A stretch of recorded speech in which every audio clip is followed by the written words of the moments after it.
Hey guys, it's Bamboo and Brains, a Kindred main. I'm here to answer one of, if not the most asked question when it comes to Jungle Kindred. Should I build Warrior or should I build Devourer? Now, to go ahead and TLDR this video, they're both good.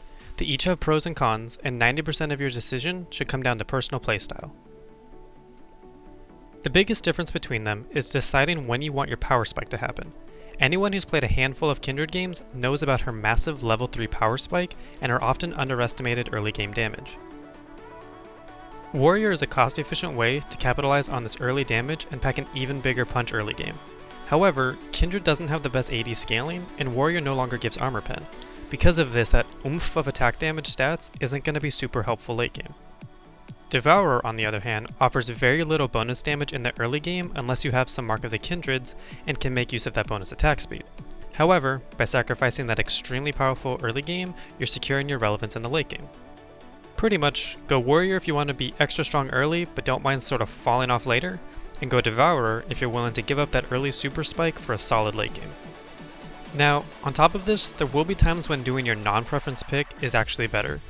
For example, I personally go Devourer, but if I'm jungling against someone I feel does Devourer better than me, such as a Master Yi or Shyvana, I'll usually elect to go Warrior after I'm at that deciding point. Sometimes I still go Devourer if my team has shown promise in shutting down the enemy jungler, but let's be real, it's solo queued, this isn't super common. Now the numbers. At what point does Devourer's growing numbers pass Warrior's flat ones? Thanks to Reddit user Hashmir over on r/kindred, we have some rough numbers that give us an idea. Just to clarify though, these numbers are without Keystone Masteries, are using standard AD reds and attack speed quints, and then no CDR is taken into account. When crunching his numbers, Hashmir tested numerous levels of passive and stack combinations, but felt level 5 with 3 stacks was the best representation. Of course, you're not going to have 15 or 30 stacks of Devourer at level 5, but it's best to eliminate variables when comparing stats. 3 passive stacks, however, is a good average at level 5, so it's pretty fitting. He then ran these numbers against the average build for 3 tiers of tankiness: Squishies, Bruisers, and Tanks. From there, assuming a constant damage output between auto attacks and an active W, plus the burst from an E, we have our defining number, time to kill or TTK. Now, League is a game of seconds, so while these numbers might not seem like much, remember how often you tell yourself you would have had that kill if you were alive for just 0.1 second longer. If we compare Warrior with a 0-stack Devourer, we see that, to no surprise, Warrior's faster at dealing with Squishies and Bruisers, and then ties at dealing with Tanks. The only reason Devourer even keeps up with Tanks here is because of those passive stacks. If we had less than 3 stacks, Warrior would win on all fronts. As Devourer hits 15 stacks, we start to see some evening out. Squishies are only 0.1 seconds slower, and Bruisers are tied. When we get to Tanks, we see those percent health passive marks and attack speed items working their magic together. Time to kill a tank goes down over half a second. Then, as we'd expect, when Devourer hits 30 stacks and sated, Devourer has a faster time to kill than Warrior on all levels. However, only a small difference in Squishies, a decent difference in Bruisers, and then an almost 2 seconds shaved off for Tanks. What this also tells us is that while being sated offers a nice boost, especially against Tanks, Kindred doesn't have to power farm to 30 to reach that spike like a Master Yi or Shyvana would.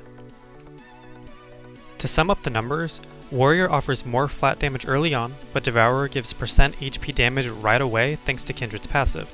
Warrior packs a punch early on, but with only 3 passive marks, Devourer passes up at about 15 stacks.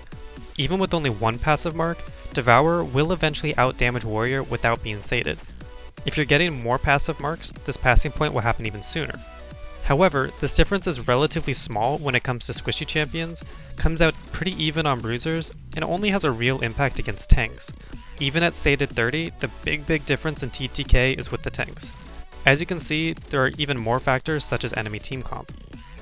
The last thing to keep in mind when comparing the two is how you're actually dealing your damage in a fight. While your TTK might be going down with Devourer, your damage is relatively consistent across those seconds. For a Warrior Kindred, most of your damage is going to come from your E proc. You're going to get this huge burst and then have to finish off with auto attacks. Devourer may be faster to fully kill with, but in a quick brief moment, Warrior is going to deal more thanks to that burst. Applying this, if you survive an entire fight, Devourer is hands down going to put out more damage, but should you be focused and only have time to E an enemy and get those 3 autos in, Warrior is going to do more. So what's the takeaway from all of this? There is, to no surprise, a difference in numbers between the two. Warrior is stronger early, and Devourer is stronger later.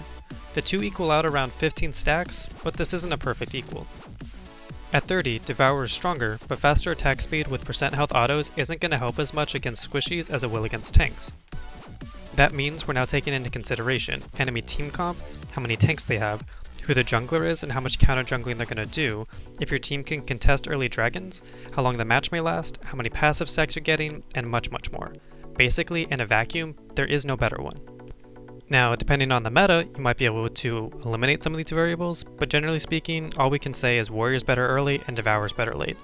Go with the one you enjoy more. Now, I say they're even in a vacuum, but during certain metas, one will be better than the other. For example, right now with patch 6.5 and 6.6, the current meta is a off-tank tank one. Thus, right now, I would say Devourer is better. As the numbers previously showed, Devourer really shows its true strengths against tanks, so when comps are averaging one or two of them, I think it's in a good position. But again, both are good. My claim here is just based on the more common results of possible variables right now. This can shift within a single patch. Well, that wraps up this video. I apologize if this comes off as kind of a cop-out video, but I wanted to do something that will remain relevant after just this patch. This information should remain true until Warrior, Devourer, or Kindred see some pretty big changes. This was my first league commentary, so let me know what you thought. If this video does well, I'd love to do some more YouTube content, so if there's anything you'd like to see, let me know in the comment section. Or if there's nothing in mind, let me know which jungle item you prefer on Kindred and why. Also, I do stream over at twitch.tv/bambooandbrains if you'd like to watch me play some Kindred matches. I try to be focused on learning and teaching while having fun. Lastly, I'd like to thank Reddit user Hashmir again for letting me use his simulation results and taking the time to share them with me. While we can all make summations, having actual numbers makes a big difference. Thank you for watching, good luck on the fields of justice, see you next time.